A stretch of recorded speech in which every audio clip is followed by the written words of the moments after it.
Jai, Hare Krishna, everyone, and welcome to this is a fourth, fourth class already, right? Yeah, pre-Vrindavan, Mayapur, pre-Yatra classes. So this will be, today we'll talk about Vrindavan side, or Vraj, and it'll be the last class that we do in relation to Vrindavan, and then from next week on, we'll move over to Mayapur, Navadvip, because some of you are just going to that part. So, yeah, but even if you're not coming to Vrindavan, you can still hear about Vrindavan. It's always nice. And actually, Vrindavan and Mayapur are non-different. So whether you're going to only Vrindavan, or only to Mayapur, it doesn't matter. You can hear about either, and it's the same. So today we're going to focus on Vraj, and particularly Govardhan Hill and Radha and Shyama Kundas. So it's very focused. And this is very important because when those of us who are going to Vrindavan, we're going to be going directly to to Govardhan. So like from the airport, we're just going to go straight to Govardhan and spend significant time. Most of the time that we spend in Vraj is going to be at Govardhan. And we'll be attending some retreats there, which will go quite deep. Go quite deep. So it will be assumed probably by the retreat givers that you have basic knowledge of Govardhan Hill. So just in case you don't have basic knowledge of Govardhan Hill and the pastimes and things associated with Govardhan and the appearance of Radhakund and Shamakund and their significance, then I'm going to give you that here. So this is nice. I mean, when we start talking about Govardhan and Radhakund Shamakund, even though I'm saying basic, it's never basic because Govardhan, Radhakund, Shamakund are like the most exalted places in the universe. So it's like basic postdoc, it's like postdoctorate education 101 kind of thing. So all right, so let's talk about Giri Govardhan. So one of the amazing things about Govardhan, which is very mystifying and intriguing, is that Govardhan Hill is on the one hand non-different from Krishna. In other words, Giriraja Govardhan is Krishna himself, but also he's considered to be the best devotee of Krishna. So it's a little bit like Lord Chaitanya, that he's Krishna, but in the taking the position of a devotee. But Govardhan is actually Krishna and the best devotee simultaneously. So how do we understand this? So it's actually Srimati Radharani herself who praises Govardhan Hill as being the best servant of Hari. There's a verse from Srimad Bhagavatam where she calls him Hari Dasa Varya, which means the best servant of Lord Hari or Lord Krishna. And so why is he the best servant of Krishna? Because he supplies Krishna and Balaram and the cows and calves and their friends and everybody with nice pure water for drinking, because Govardhan Hill has many streams and waterfalls, not anymore nowadays, but at Krishna's time. During Krishna's time, Govardhan Hill was very big, very, very tall. And there were caves where they could get shade from the hot sun. They could play in the caves. And there were waterfalls flowing from the mountains that they could stand under there and get the cool breezes on a hot summer's day. And the cows and calves would love the grass on Govardhan Hill, that was like the softest, most aromatic and tasty grass. And there are also other like nice, sweet, natural herbs that used to grow there that would be like a salad for them. And so many fruits that the boys would snack on, and flowers that they would use for making garlands and different decorations and playing games with, and so many things. So Govardhan would supply all of those things, and also honey from the trees, because the bees would make their hives in the trees, and there were so many flowers they would get really nice pure honey, and then the trees would be dripping with honey, and the boys would sometimes just catch that honey and drink it out of their hands, like sip it up like that.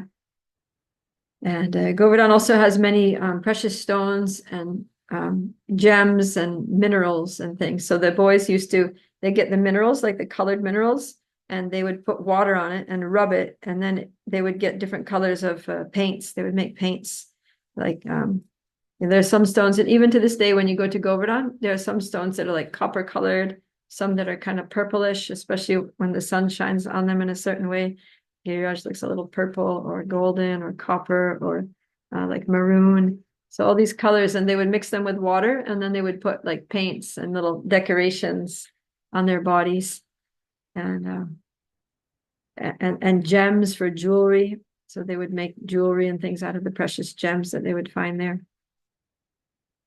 And oops. Yeah, so when the cows would eat the grass from Govardhan Hill, as I said, that grass was very fragrant. It would not only make the cows very strong and healthy, but it would make them give a lot of milk. And that milk would be um, very sweet, very rich and kind of flavorful. And of course, the cowherd people from that milk, they would make the ghee for their sacrificial fires, for cooking, and make butter, yogurt, and all kinds of cheeses and milk sweets and everything. So Govardhan was basically essential for the Vrajavasi's survival, because milk was kind of like the economic backbone of the inhabitants of Vrindavan. So because the milk that came from the cows that grazed on Govardhan Hill was the best milk in the land, so Krishna considered that all they needed was Govardhan Hill. Govardhan Hill provided for all of their needs. So then later, probably most of you know the story that when the Vrajavasis were preparing to worship Lord Indra, then Krishna intervened and he said, Father, what are you doing? What are all these, preparations for? And he said, oh, we're going to worship Lord Indra tomorrow. It's Indra Puja Day. He said, what is that? He said, it's an annual ceremony that we do to worship Lord Indra because he supplies the rain. And because we're farmers, we need rain. Otherwise, we can't survive. And then Krishna says, I don't think we really need to worship Lord Indra because we get water from Govardhan. And the grass on Govardhan is always green because of the breezes that are blowing through the waterfalls and sending a cooling, moistening mist all over Govardhan Hill. And in any case, we can just take the water from the streams that flow down Govardhan, and that water is coming from the earth like natural springs, and that supplies everything that we need. So why worship Indra? And he said, I think we should, instead of worshiping Indra, we should just go worship Govardhan Hill.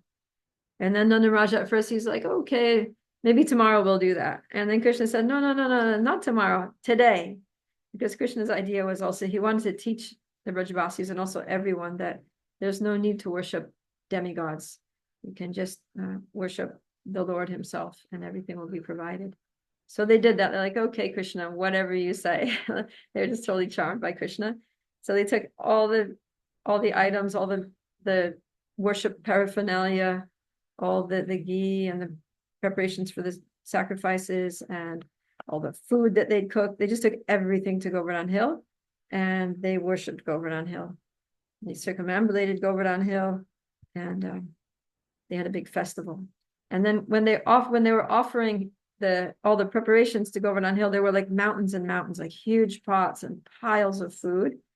And then Krishna was there with them, of course. But then all of a sudden, Krishna appeared. He stayed there like as himself, a little Krishna who was only like 7 or 8 years old at the time. But then he also expanded himself into this huge, huge form that was as big as Govardhan Hill. And then he appeared there and then he announced, I am Govardhan Hill. And then he just started eating all the offerings. So from that, we know that the Lord is actually, Govardhan Hill is actually Krishna himself. So yeah, he proclaims that himself during the Govardhan Puja. And we also know that from the statements of Lord Chaitanya and our acharyas. Yeah. So, of course, when Lord Indra saw that they had stopped his sacrifice just because Krishna had told them so, then he got really upset about that. He's like, what is going on here? Every year the Vrajavasis worship me on this day. Now, why did they just stop my sacrifice and go worship this hill? Like, what is this hill? It's just a pile of stones compared to me, the powerful king of heaven. So he got really angry and he thought, I'm going to teach them a lesson. So then because he's the god of rain, he started hammering down rain on the Brajabasis with full force, like torrents of rain, like coming down in sheets and blankets, and lightning and thunder and cold and hail and sleet. He was really just letting them have it. And then for a while, the Brajabasis became worried. They were, cold, and they were, distressed. And the cows also, the calves were trying to take shelter. The little baby calves were crawling under the bellies, like between the legs of their mothers and under their bellies to try to like get shelter. But they were out by Govardhan Hill. They didn't have a place to go. Like their homes were far away. There was no pavilion or anything. It was just, they were outdoors, caught out in the weather. And so Krishna went, and with his little finger of his left hand, he picked up Govardhan Hill and he said, come on under this big umbrella. There's enough space for everyone. Just come on under. So the Brajavasis, they came under, and then he held Govardhan Hill in his hand like that for 7 days and 7 nights while they had a big party there with Krishna in the center. And then finally Indra, he was doing everything he could. It's like, I'm gonna make him drop that hill. I'm gonna flood them out anyway. But not even a leaf on Govardhan Hill fell from a tree, because it was being maintained by Krishna's internal potency. So after a while, Indra had to realize that there was nothing he could do to defeat Krishna. And then he went down there and paid obeisances and apologized. And Krishna told him, all right, but don't do this kind of stuff again. Go back to heaven and remember that you're not the master, you're the servant, and I'm the Lord, and that's our position. So Indra had to eat some humble pie. But it was very instructive because it showed us how Krishna is the Supreme Personality of Godhead. That's one thing. Because often in Krishna's Braj Leela, he acts like an ordinary boy. He doesn't act like God. He doesn't want to act like God, because he doesn't want the Brajavasis to know he's God, because he wants them to just love him as like a very natural, spontaneous affection without reverence. So, but sometimes, when there's a need, then he reveals his divine powers. So that he showed us that. And he also showed us the position of the demigods, that they're all subordinate to him. So that's important to know. That if we're worshiping Krishna, we don't have to worship any demigods. And also that Govardhan Hill is non-different from him. So that's what we're talking about here, is Govardhan Hill. So now we saw how Govardhan Hill is a servant of Krishna, providing everything. And also he provides so many stages for Krishna's pastimes with the gopis, like dancing, and so many like places for them to meet and to have pastimes. So how is Govardhan non-different from Krishna? So that was, one during the Annakut ceremony, during the food offering, during Govardhan Puja, he ate everything. And everybody noticed it. Like the people that were there, the Brajavasis, they were just like, whoa, just see how this hill has appeared in person, and he's bestowing his mercy upon us. So they realized that. And Prabhupada talks about how since that time, everybody understands that Govardhan Hill is non-different from Krishna. And that means that any little rock, any stone from Govardhan Hill is also as worshipable as Krishna. It's like a self-manifested deity of Krishna. And they're called Govardhan Shilas. And so because they're already non-different from Krishna, they don't need to be installed even. Anyone who's a Govardhan Shila, you can just put them on the altar and worship them. No ceremony necessary. So we see that Lord Chaitanya himself, he worshipped a Govardhan Shila, and he gave his own Govardhan Shila to Raghunath Das Goswami as a gift. And Raghunath Das Goswami worshipped it. When we go to Vrindavan, we're going to see that little Shila of Raghunath Das Goswami that Lord Chaitanya gave to him. And Sanatana Goswami also worshipped a very special Govardhan Shila. So, So then, how did Giriraj Govardhan come to be? So I came across this really sweet story that I didn't know before, but so it goes like this: that one day, Radha and Krishna and the gopis were there, in the beautiful circle of the Rasa dance. And Srimati Radharani, she gave Krishna a very loving look.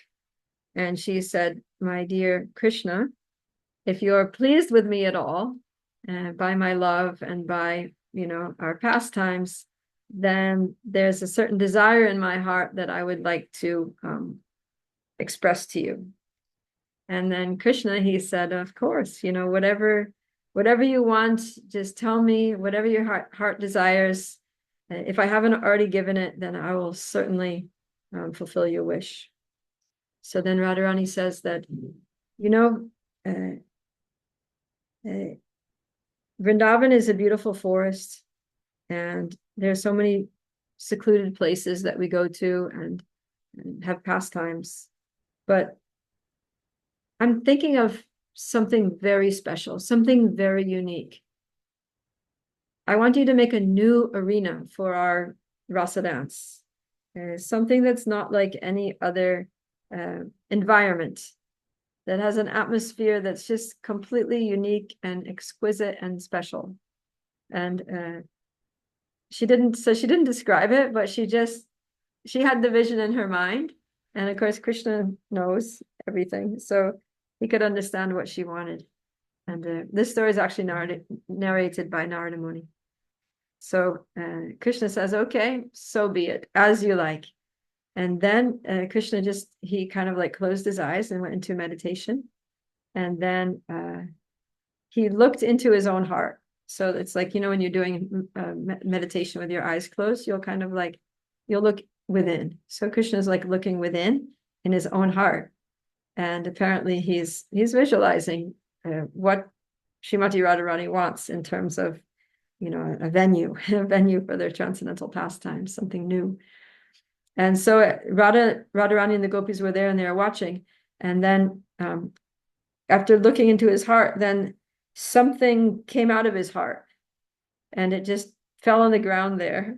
Narada Muni says that it was actually Krishna's love that came out of his heart, and then it went to the ground, and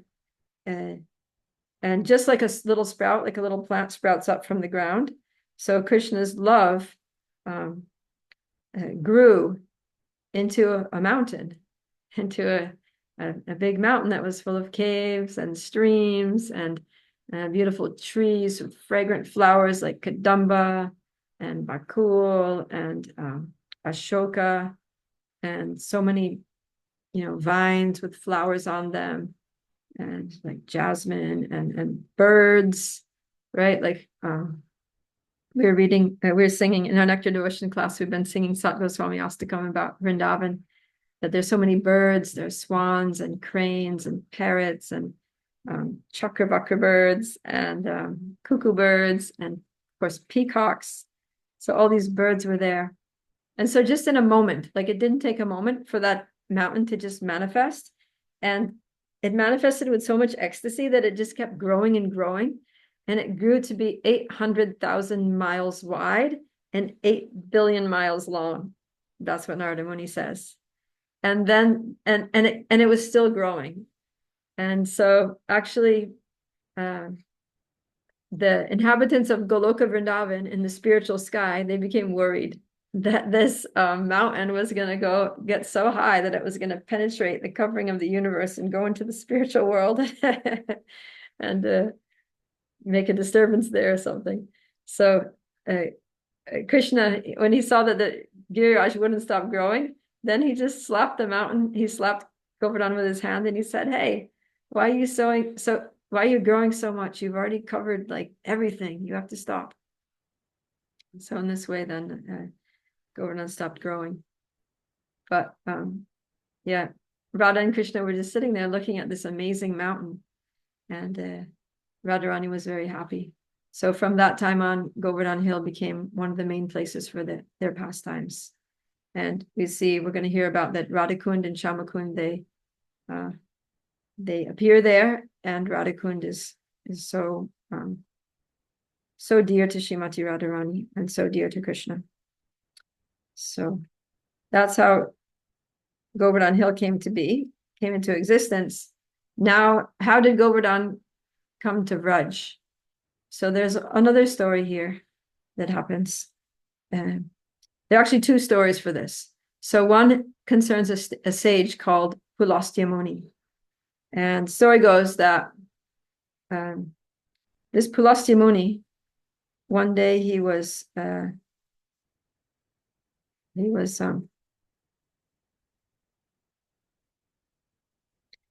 day Pulastya Muni was out. He was doing like a pilgrimage. He was going to all the holy places of pilgrimage. This was way back in Satya Yuga. This is a long time, actually, before Radha and Krishna came to this, like their pastimes in this world, in this kalpa. So Pulastya Muni came to this place and he saw Govardhan Hill there. He saw this beautiful little hill and he just fell in love with this hill. So, you know, in the Vedic scriptures, it talks about mountains and it says that some mountains are actually alive. And, you know, of course, this is a very bold statement to make in light of modern science and things, to say that the mountains are alive. But I was in a philosophy class in college and there was a paper that we wrote about mountains flying. And we were just kind of like, what? And later when I became a devotee, I was like, hey, that person had some realization because mountains you hear about in the Bhagavatam how sometimes mountains can move and how they're actually like living beings. So there's a mountain named Dronachal who gave birth to a son named Govardhan. So this Govardhan actually had a father and a mother. And when Govardhan was born, the demigods were showering flowers, and all the other mountains like the Himalayas and Mount Sumeru, these famous mountains in the universe, they came to offer their respects to Govardhan. They must have known about the story about Radharani's desire and how it's non different from Krishna. And they themselves did parikram of Govardhan, and they accepted Govardhan as their king. And they offered prayers and everything. And that's why he's called Giriraj. So Giri means hill and Raj means king. So all the mountains, they proclaim that this mountain is the king of all mountains. And if he was as big as he was when he appeared to Radha and Krishna, then he was like really big. He was way taller than Mount Everest, which is the highest peak in the Himalayas. He was like 8 million miles high.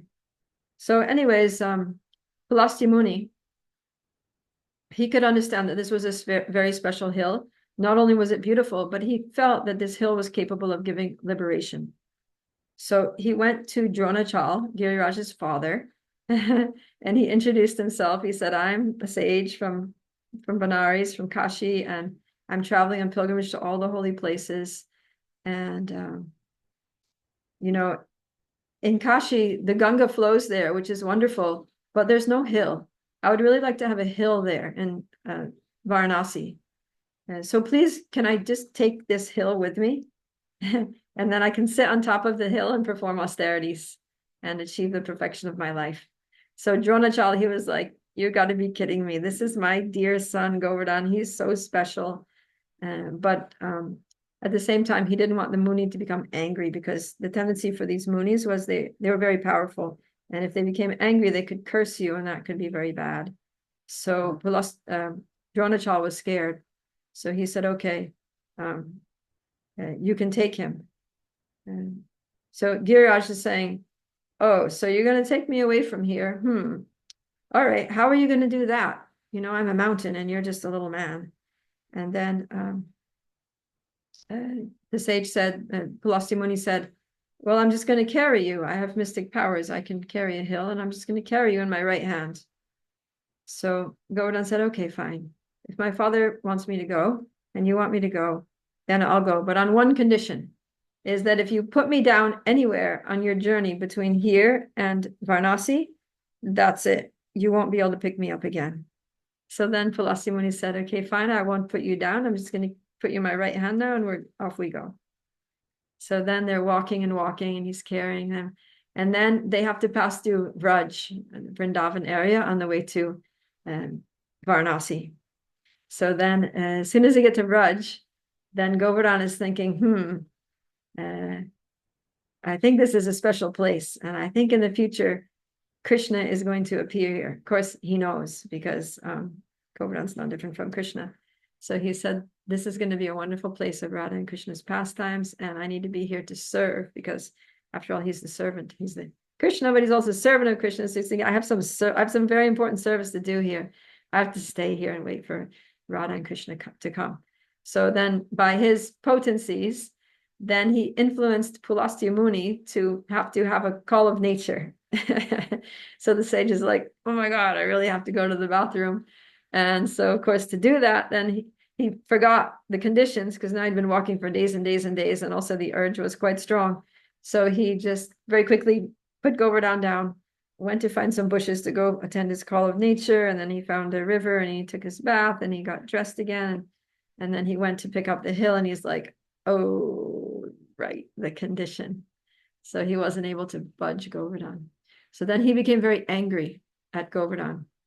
Although, I mean, that was the deal. He should have known. But even so, like I was saying, sometimes these sages get angry.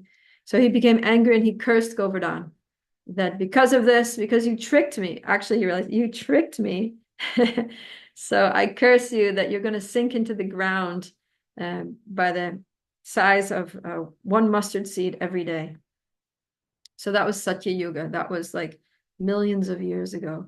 So when we go, yeah, I think says here that at that time Govardhan was 64 miles long, 40 miles wide, and 16 miles high. And so that's pretty crazy. Like 16 miles high is a very tall mountain. We don't usually measure mountains in miles. We measure them in like feet or meters. So to measure a mountain in miles, that's like crazy tall mountain. 16 miles high, but now it's only 80 feet high at the highest point. So it's really like not much. It's sunken so much. And actually some people have gone there, some like excavators and like, you know, archaeologists type of people that try to dig. So they try to dig to try to find some artifacts or come to find some like water, sources of water. And they can't dig, like all around the whole area around Govardhan Hill, wherever they try to dig, they just hit bedrock after bedrock. Like they can't get, there's just no ground. There's some surface like topsoil, and as soon as they try to go in, they always hit stone and it's like impervious. So it just goes to show that even like modern day people have, they have evidence that the whole area around Govardhan Hill and underneath underneath the ground, it's just stone, because Govardhan has sunk and the bottom is wider than the top. So what we see is just the peak. Peak is there and everything else is under the ground. So yeah. Why did it sink? What's that? Why did it sink? Because he was cursed by Pulastya Muni. Okay. That's what I was just saying. Okay. So yeah, actually this story was narrated because Nanda Maharaj asked. Nanda Maharaj asked, wow, Govardhan Hill, how did he get to be here? And so his brother was telling the story. And his brother said that as long as Govardhan Hill and the river Yamuna remain in manifest in Vrindavan, because there will come a time when Govardhan will not be manifest. He'll be totally underground. And there'll also come a time when the river Yamuna will go dry in the future of Kali Yuga. But it says that as long as Govardhan Hill is still manifest and the river Yamuna is also here, then Kali Yuga cannot take its full effect. So we're very fortunate that we still have these present, that we can go and see them. And also they're keeping us safe from the Kali Yuga. So that's one story of how Govardhan came to Vraj. There's another story. So, okay, the other story has to do with Hanuman. So as you know, in the story in Ramayana, Ram is trying to get over to Lanka, and he's told that he needs to build a bridge made out of stones. And if they just write Ram on the stones will float, and then they can walk across that floating stone bridge to Lanka. So Hanuman is getting like, he's trying to get the biggest stones because Hanuman's huge, he's powerful. And so he goes, and Hanuman can fly too. So he's like flying here and there and getting mountains. It's described he's getting peaks of mountains and he's bringing them. So it said that he goes to the place where Govardhan Hill originally was, and he picks up Govardhan to try to bring it to Lanka, or to build a bridge to Lanka. And so he's carrying and he's flying with Govardhan there. And just like on the 5th day of the construction, Hanuman gets word from the heads of the bridge construction that the bridge is done and they don't need any more stones. So when he hears this, then he just happened to be flying over Vrindavan, or Vraj, and so he just puts Govardhan down. And then, so then Govardhan actually started crying. He thought, oh no, this is terrible. Because I was supposed to, before I was in the Himalayas with my father, Dronachal, near the Himalayas, and I was very close there to the Lord because Himalayas are full of temples and Lord Shiva's also there in the Himalayas. So he thought, now I've been taken away from, my devotee Lord Shiva and my very exquisite, place there in the Himalayas. And I was happy with that. I was okay with that if I would be used in the service of Lord Ram. But now I can't even serve Lord Ram. I'm not going to be used in his service.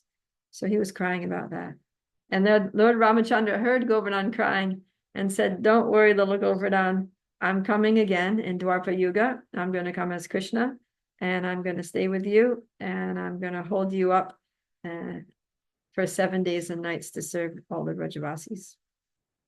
So then Govardhan became happy. So there's 2 different stories. And sometimes whenever there are 2 different stories for how something happened, it's usually because these pastimes happen again and again. They happen, like in every kalpa, in every cycle of the 4 yugas, the pastimes happen again. And sometimes they happen one way and sometimes they happen another way. It's never the same twice. It's always new. Like everything, just like Radharani doesn't cook the same meal twice for Krishna because Krishna likes variety. So all these pastimes happen in similar ways, but with variety that makes them always new and always fresh and always exciting. So, yeah, so we heard the story about how Govardhan Hill provided shelter to the Brajavasis during the terrible rainstorm of Indra. And even now, Govardhan Hill gives shelter to devotees. Not that, we go under Govardhan Hill, but Govardhan Hill gives us shelter in so many ways. And we'll be able to experience that. Those of us who are going to the Govardhan retreats, we're going to feel the shelter of Giriraja and we'll be guided through practices for how to take full shelter of Govardhan and get the benefit of his loving protection and association and mercy. So, yeah. And then, of course, it's a tradition to do Govardhan Parikram, to walk around, go all the way around Govardhan Hill, which is something like 14 miles. It's quite a long walk. And there are a lot of special places on that Parikram that we'll stop at. And 2 of the most special places, without any dispute, are Radhakund and Shyama. So Radhakund and Shyama are 2 ponds that appeared as a result of a very special pastime that happened between Radha and Krishna. So what happened was that there was this bull demon named Arishtasura who came storming into Vrindavan, and he was so fierce and so scary that, pregnant women were having miscarriages and people were screaming and fleeing, and there was a huge dust storm, and it was just horrible. So Krishna, when he saw the devotees in so much anxiety, he thought, I just have to kill this Aristasura quick. And even though Aristasura came as a bull, and bulls are considered like sacred in Vedic culture, a cow or a bull should never be killed. But Krishna's like, what to do? It's a demon. I just have to kill him before he hurts people. So he killed Aristasura. So then after that, Krishna thought, okay, everything's good. There's no more threat of this demon. So now we can continue our pastimes. So then Krishna goes to meet the gopis that afternoon by Govardhan Hill, where they would meet every day around lunchtime. And he's approaching the gopis and he's thinking, we're going to have our pastimes. We're going to dance and all that. And as soon as the Krishna starts walking towards the gopis, they're like, Krishna, don't come near us. We don't want anything to do with you. And he's like, what? What happened? They said, you killed a bull. And he's like, but it was a demon. It says, doesn't matter. Still, he was a male cow, and you killed a holy, sacred animal, and you become contaminated by a great sin. So we don't want you to touch us because you're contaminated and you're going to contaminate us. Of course, Krishna never becomes contaminated. He is like totally pure and purifies everything that touches him. But the gopis don't see him that way. They don't see him as God the way we do. So Krishna's like, oh, what should I do then? How do I get purified? And then they said, well, you have to bathe in all the holy rivers in the universe. And then Krishna's thinking, that's a lot of trouble. That's going to take a lot of time. Why should I have to go all around the whole universe finding holy rivers? I'll just bring them all here. And so when he said that, he took his heel and he just stomped his heel on the ground and it made an indentation, like a pit. And then he just started calling all the holy rivers, the Ganga, the Yamuna, the Saraswati, the Gomati, the Godavari, all the holy rivers. And they all came like personified. They came in their goddess forms because all these holy rivers, they also have a personified goddess form. So they were coming before like these beautiful goddesses saying, you know, I am Ganga Devi, and they pay their obeisances to him and he would bless them. And then they would become water and go into that pit. And then another, you know, Godavari, I am the Godavari. And then she would become water and fill up. And then gradually it was filling. And the hole was growing as the water was going into it. And it became this lovely little pond. So then Krishna went and he took his bath in that pond. And then he came out and he said, okay, I'm pure now. Now we can go ahead with our pastimes. And then the gopis, but they're still not, but let's see, how does it go? I think, then after taking the bath and purifying himself, then Krishna, he became like a little arrogant. And he said, all right, so I've made a pond containing all the waters from all the holy places. But what have you gopis ever done? You know, you've never executed any religious duties for the pleasure of anyone. You're just cowherd women that like milk cows and churn butter. And so he's kind of like being snobbish, you know, like I just did an amazing thing. I brought all the holy rivers here. I made this amazing pond. Anybody can come here now and get purified. Like, what have you done for the world? So then the gopis, they're like, okay, just have a look at what we're going to do. And Radharani said, I'm going to make an even better pond. So then all the gopis, they got their, they said that they take off their bangles. The bangles were made out of metal, like gold and silver and things. And they started taking those and digging up the ground.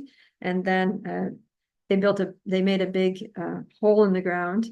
And then Krishna's like, oh, nice hole that you dug there. Now you can take water from my kund, because I've already called all the holy rivers, and you can fill up your kund with it. So then the gopis are like, no, the water of your pond is contaminated because you were contaminated. You took a bath there. All this contamination from your sins is now in the water. So that water is just bad. It's impure and we can't use it. So instead they say, all right, we're going to go to Manasi Ganga. Manasi Ganga is a lake, which is considered to be non-different from the Ganga, the Ganges River. And it's there just in the middle of Govardhan Hill. And so they went there with so many pots, millions and billions of pots. Every gopi had a pot, and there's millions and billions of gopis. And they made a line all the way from Manasi Ganga over to that hole, and they just started passing pots, passed from one gopi to the next gopi, and then another line going back, and gradually they filled up the water with their hole in the ground by water from Manasi Ganga. And then they took their bath there, and they came out, and then but then all the holy rivers, they were very anxious to please Radharani. They didn't want to just serve Krishna, they also wanted to serve Srimati Radharani. So they very humbly asked Radharani, oh, can we also go into your kund? And she agreed. So then they broke through. There was like Radha Shyama Kund here. Yeah, Krishna's pond is called Shyama Kund because he's Shyam Sundar. And then the other one is called Radha Kund. So the waters, they broke through the ground. They made like a underground canal thing, and they joined. So then the two kunds flowed together, and everything became purified, and then they all just celebrated there. And those kunds remained there. Those beautiful places where Radha and Krishna get together, and there's so many pastimes on the banks of Radha Kund every day. So that's how Radha and Shyama Kund came to be. And yeah, so Krishna was very pleased with Radharani's Kund, and he asked if he could take a bath there, and she said yes. And he said that because this lake is a manifestation of your love for me, then I consider that your Kund, Radha Kund, is as dear to me as you are. And then Srimati Radharani also, her heart softened, and she said yes, and I'm going to come every day, and I'm going to bathe in your pond. And even you can kill hundreds of Aristasura demons here, and I'm still going to bathe in your pond. So don't worry. And yeah, she said that this pond is very dear to me, and anybody who bathes in Shyama Kund is also very dear to her. So yeah, so that's how they appeared there. But then over course of time, as time does, it causes things to, deteriorate and become lost. So that was 5,000 years ago. And so by the time Lord Chaitanya appeared, he appeared in Navadvip Dham, but then he visited Vrindavan. So when he came to Vrindavan, he went to Govardhan Hill. Of course, Govardhan Hill was still there, but he couldn't find Radha Kund and Shyama Kund. So he was doing his Govardhan Parikram, and he came to a place called Arishtagram, which is the place where Krishna killed Aristasura. And then it reminded him of this pastime of how, after killing Aristasura, then there was this, little conflict, little tension between Krishna and the gopis, which resulted in the formation of Radha Kund. So he was like, oh my God, Aristasura, and then Radha Kund. Oh, where's Radha Kund? Where's Shyama Kund? So he started asking the villagers. He started asking the locals, like, where's Radha Kund? And nobody knew. Like, nobody knew even what he was talking about, to speak of the whereabouts of that place. So then Lord Chaitanya just got it in his mind that he was determined that I'm going to find this place. So he was just wandering all over around Govardhan. And finally he came to a place that was, there was one rice paddy, big rice field. And in the middle, there were two like pools of water, kind of like muddy, big, large mud puddles, you could say, in the middle of the fields. And there was, it was literally like a big mud puddle. But Lord Chaitanya could understand that this is the place where Radha Kund and Shyama Kund are. And he ran over there, and he started just rolling in that water and splashing around in the water and getting ecstatic in the water. And all the devotees that were with him were like, what the heck is going on? And then Lord Chaitanya was so ecstatic he couldn't even address the question, but he just started offering prayers in ecstasy to Radha Kund, and saying that of all the gopis, Radharani is the dearmost to Krishna, and her lake Radha Kund is also similarly dear to the Lord because it's dear to Radharani, and anything dear to Radharani is also dear to Krishna. And so, yeah, and talking about how Radharani used to go and play every day in that water, and Krishna would go and sport in the water with her, and they would have a rasa dance on the bank of Radha Kund. And then after, when they were like tired and fatigued and perspiring from dancing so much, they would just go and take a bath in Radha Kund like that. And Lord Chaitanya said that anybody who bathes in Radha Kund even once, that Lord Krishna becomes so happy that he gives that person ecstatic love for himself, following in the same mode of Srimati Radharani's love for him. So, yeah. And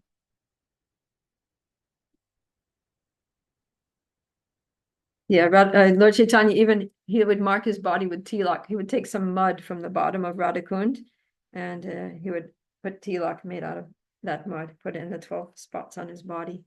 And even he would got some mud and took it home with him to keep it with him.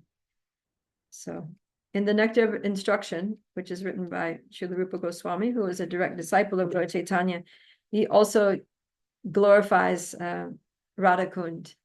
And in the last 3 verses, it's all about the glories of Radha Kund. So, for example, the text 9, it says that the holy place known as Mathura is superior to Vaikuntha, the spiritual world. So this is the place we're talking about. Like Vaikuntha, he's talking about Vaikuntha in the spiritual world, like not in this material world, but in the spiritual world. There are the Vaikuntha planets where Lord Vishnu lives along with eternal souls there in the spiritual world. But superior to those Vaikuntha planets in the spiritual world is Mathura Mandala, the area of Mathura. And superior to Mathura is Vrindavan, which is within Mathura. But so out of Mathura is better than the spiritual world. But out of all the places in Mathura, best place is Vrindavan, because that's where Krishna has his Rasa Leela pastimes with the gopis. And then within Vrindavan, the best place is Govardhan Hill, because it was raised by Krishna's divine hand, and so many loving pastimes happened there. And then at Govardhan Hill, out of all the places around Govardhan Hill, the best place is Radha Kund, because Radha Kund is flooded with Radha's love for Krishna and Krishna's love for Radha. And anybody who goes there feels something very special. So then he ends this verse by saying, where is that intelligent person who is unwilling to serve this divine Radha Kund, which is situated at the foot of Govardhan Hill? And then in the next verse, he's talking about different levels of people. So he says that the Shastras describe all kinds of people, that most people in this world are materialistic, right? They're working for some kind of result. So out of all those people who are working for some kind of result, somebody who has a little more knowledge, who actually has values, who has higher values of life, who at least is moral and ethical and has good qualities, that person is favored by the Lord. And then he says, out of those people who are knowledgeable, actually like wise people, a person who's liberated, whose knowledge brings them to understand that they are not this body, but they're spirit souls, then that person is the best. And out of all those who understand that they're spirit souls, who actually understand that they're not just spirit souls, that's good, but that's just the beginning of understanding who you are, but that who you really are is the eternal servant of Krishna.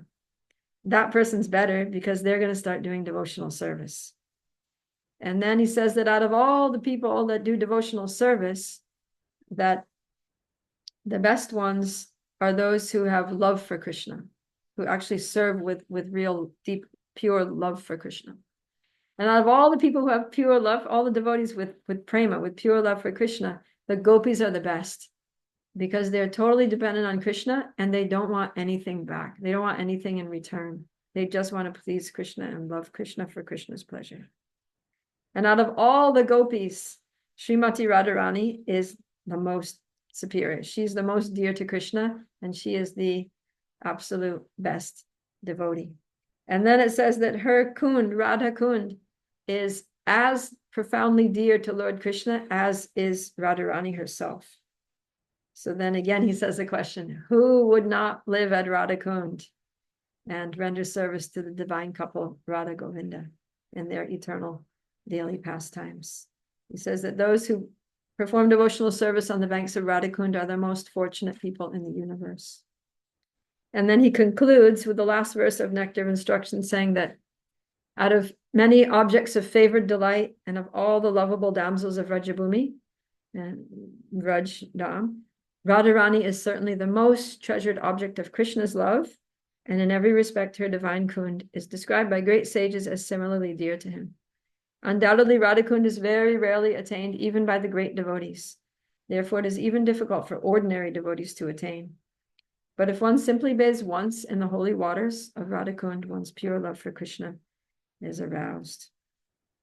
So, that's some glories of Radha Kund, Govardhan, and yeah. All right. So does anybody have any questions or comments about these transcendental topics?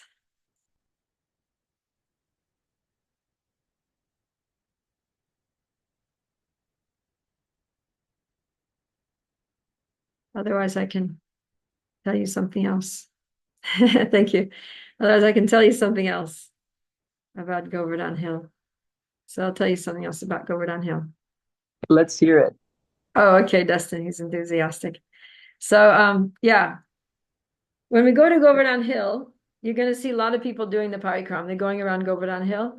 And when we do the parikram, you'll see that some people in certain areas, at least, walk on Govardhan Hill because there's a temple on top of Govardhan Hill. It's a Gopal temple. There's a very famous deity of Gopal who appeared to Madhavendra Puri while he was doing his while he was chanting the holy names at Govardhan. And the Gopal deity spoke to Madhavendra Puri and told him, make a temple for me on top of Govardhan Hill. So he did. But the thing is that, so why don't we go to that temple? If it's such a special deity and such a special temple, why don't we don't go there because we don't walk on Govardhan Hill. And why don't we walk on Govardhan Hill? Because Lord Chaitanya established, he said that example. As we were talking about when Lord Chaitanya was doing his Govardhan Parikram, so he was very happily walking around Govardhan Hill. He was actually doing sometimes falling down and just paying dandavats to Govardhan and getting up. And sometimes he would embrace a big stone from Govardhan Hill and he would be crying tears of ecstasy and bathing the Govardhan Shila with his tears of ecstasy. And there's a particular deity there that we'll see. His name is Haridev. He would dance in front of that deity. This is all kind of like going through a section of Chaitanya Charitamrita. So then Lord Chaitanya knew about this Gopal deity, and he really wanted to go see the Gopal deity too. But he thought, well, I can't walk on Govardhan Hill, so how am I going to see Lord Gopal?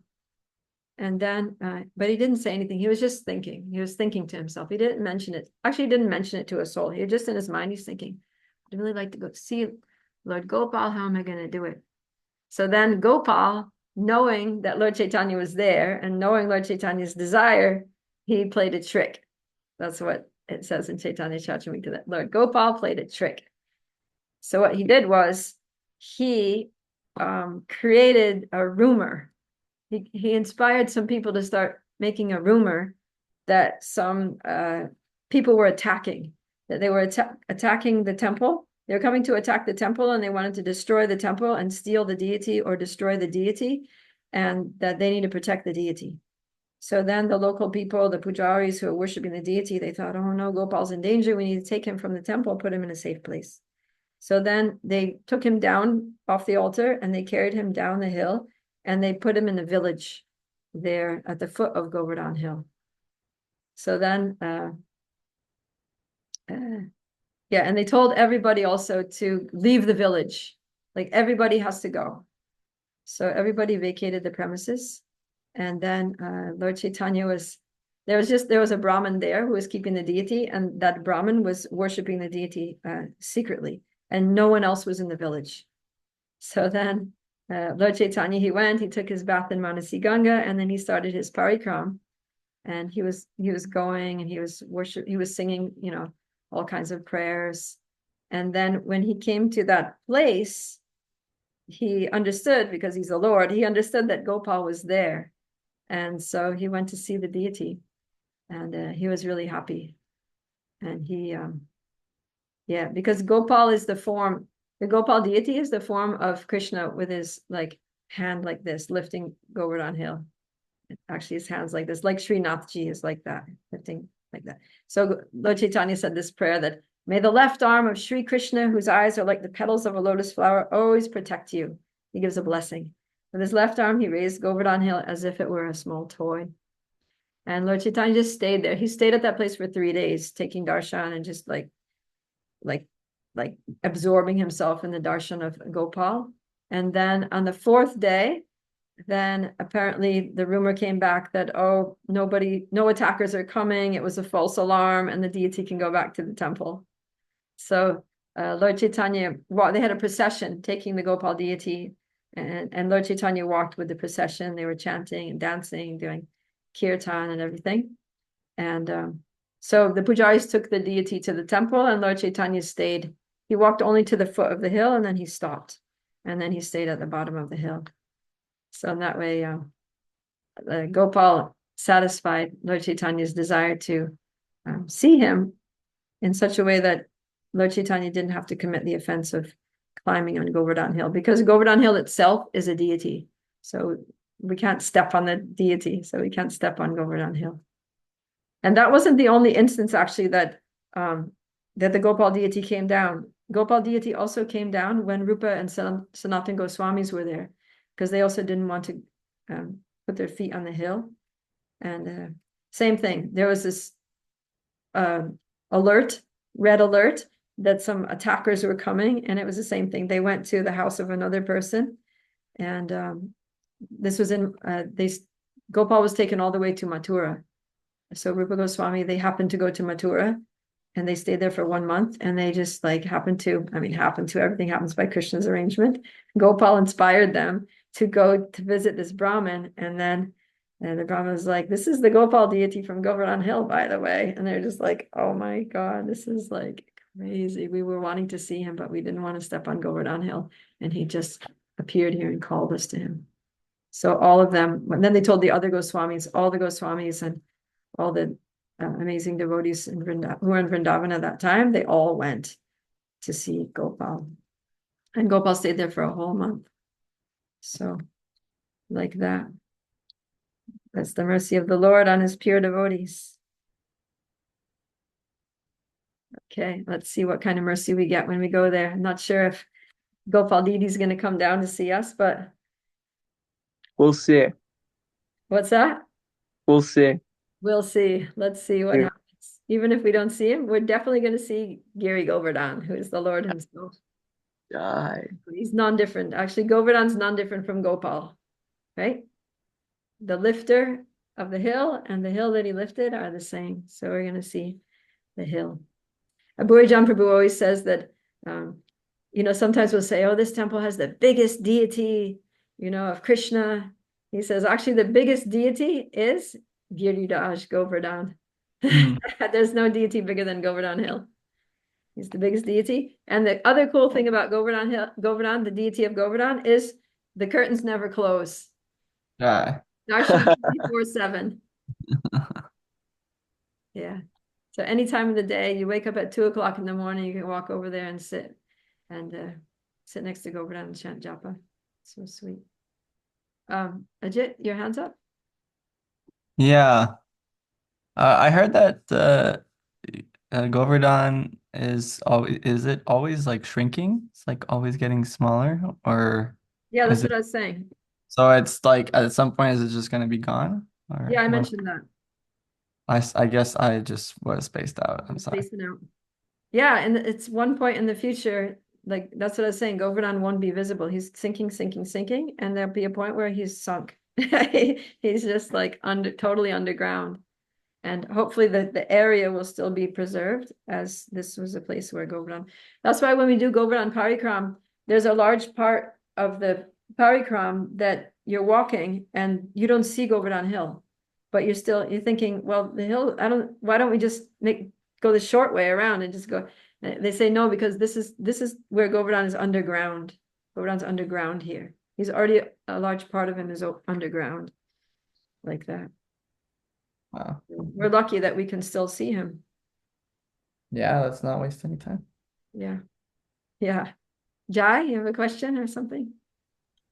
Hare Krishna, Prabhu. Hare Krishna, everyone. So I had a question like, Brajvasi doesn't seem to follow the rule that we cannot step on the Govardhan. So they're just like, they're playing around on the Govardhan. They do whatever they want to do. Yeah. Is there any exception for that? I mean, it's like, like Krishna's eternal associates. They also they go, the cowherd boys climb on Govardhan Hill, and they sit on a stone on Govardhan Hill and have their little lunch, and they go in the caves when it's hot. So yeah, the Brajbasis are a different category. We can't put ourselves in the same category as the Brajbasis. And even nowadays, like the Brajbasis, they grow up there with Govardhan. Govardhan is like, part of their family. It's a different relationship that they have, even with Krishna, the way that they worship the deities. And it's like, the deities like is like part of the family. So, yeah. And yeah, we follow the mood of our acharyas coming down from Lord Chaitanya. So we just stick to that. And, we don't criticize others who may be on a different level or have a very different mood or have a very different relationship with Krishna, because we don't know what's been conveyed to them, what their realization is. But we know what our realization is, so we should stick with that and act according to our realization. I mean, yeah, the cowherd boys were like on Krishna, like wrestling with him and stuff, but we're not like that. We're not there yet. Yeah. So. Yeah, and even we hear stories about how right, yeah, like in the last class where you listened to about the story of how the deity of Madan Mohan was in the house of this Brahmin in Mathura, and the kids were just playing with him like a toy or something, right? And they were just treating him like a member of the family. And he was actually he was okay with that. Like he was happy. He told Sanatana Goswami, don't criticize that Brahmin and his family. I appreciate the way that they worship me. I really like their mood, I was having fun. But then he said, but for you, you're not to worship me in that mood. You have to actually worship me according to procedures. So, yeah. It's different for different people. And so we can't apply all the same rules and regulations to others that we apply for ourselves. But still, we have to be fixed in our own principles. Okay? We're a little bit over time, so let's wrap it up. Shri Giriraj Govardhan ki jai. Jai. Shyama Kund ki jai. Jai. Govardhan ki jai. Jai. Gaur Premanandi. Hari Hari Bol. Hari Srila Om. Prabhupada ki jai. Jai. Srila Prabhupada, we wouldn't know any of this. Hare Krishna. All right. Hare Krishna. Krishna. Hare Krishna. Hare Krishna. Hare. Yes, yes.